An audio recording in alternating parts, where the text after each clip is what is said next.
Yorumga ko'pdan matarım film var.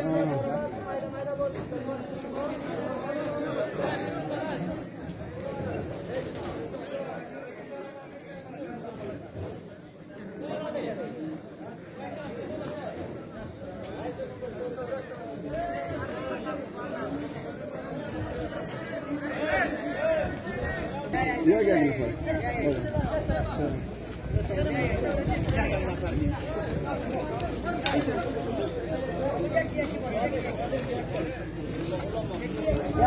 Yak yak bırak.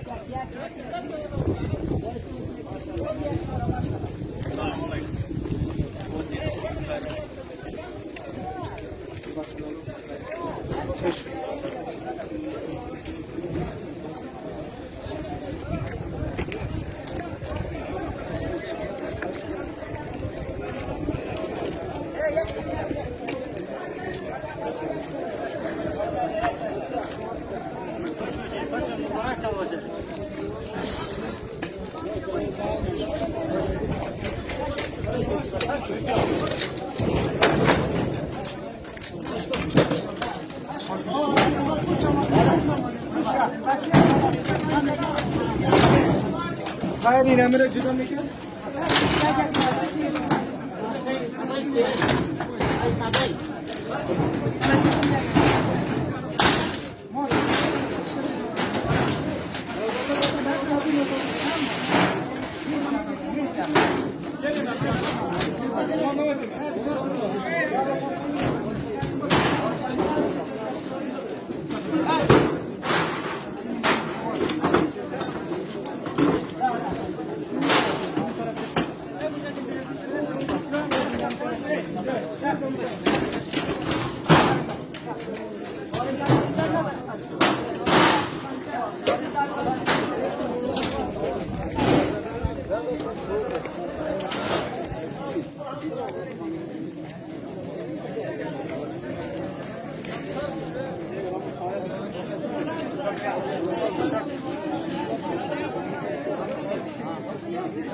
Dört taraf kesmesi.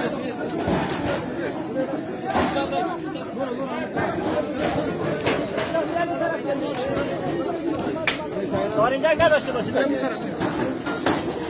है यार का ओरिएंटल की तरफ चलो सी तरफ नहीं चला ओरिएंटल का तो बोल वो तरफ नॉर्मल तरफ से